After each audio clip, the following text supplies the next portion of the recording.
नमस्कार, मैं हूं सौरभ जौहरी। चलिए टोटल हरियाणा की करते हैं शुरुआत।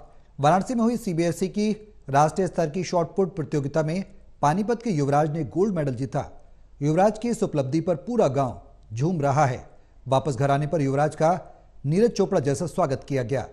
गौरतलब है कि 10वीं क्लास के छात्र की इस बड़ी उपलब्धि से उसके आगे चलकर और कमाल करने की उम्मीद की जा रही है।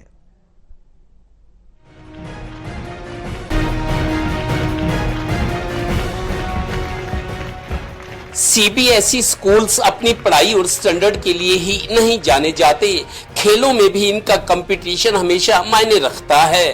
तब जब इस स्कूल के किसी छात्र को राष्ट्रीय स्तर पर कोई गोल्ड मेडल मिले। पानीपत के गांव शिमला मुलाना की सीबीएसई के 10वीं कक्षा के युवराज ने कमाल कर दिखाया है। युवराज ने वाराणसी में हुई शॉट पुट की नेशनल गेम में गोल्ड मेडल जीता है। उसकी इस उपलब्धि पर उसे बधाइयां मिल रही हैं। युवराज को गांव से खुली जीप में ले जाकर रोड शो किया गया और आर्य बाल भारती स्कूल ने युवराज का अभिनंदन किया।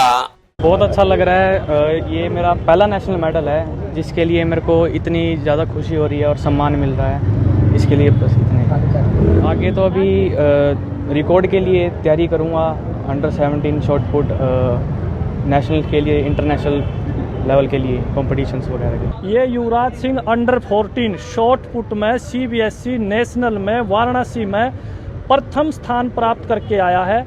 क्योंकि ब्लॉक, डिस्ट्रिक्ट और स्टेट को क्लियर करना बहुत चुनौती होती है, लेकिन इसने राष्ट्रीय स्तर की प्रतिस्पर्धा, सीबीएसई में एक भारत देश नहीं है, सीबीएसई के अंदर और भी कंट्री पार्टिसिपेट करती है। सबसे ज़्यादा खुशी ये है कि अगर मैं ये कहूँ कि ये मिनी ओलंपिक है तो ये लड़का उसमें प्रथम स्थान प्राप्त करके आया है। गौरतलब है कि सीबीएसई के ये स्कूल भारत में ही नहीं विदेश में भी चलते हैं, जहां जहां भारतीय रहते हैं।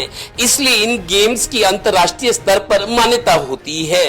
ये आपका ही बेटा है और मैं चाहता हूं कि ये बेटा आगे बढ़े और इसका जो स्कूल मैनेजमेंट, हमारी ग्राम पंचायत शिमला मुलाना और भी हमारे जितने मित्र हैं, इतना सपोर्ट करते हैं हमें कि दिल गदगद हो जाता है। गौरतलब है कि हरियाणा अब खेती, उद्योग और व्यापार में ही अपनी धाक नहीं जमा रहा। खेलों में तो ये प्रदेश अब देश का सिरमौर बन गया है। देसा मां देश अनोखा, वीर देश हरियाणा। पानीपत ब्यूरो से सहयोगी डिम्पी मल्होत्रा के साथ श्रीनिवास की रिपोर्ट।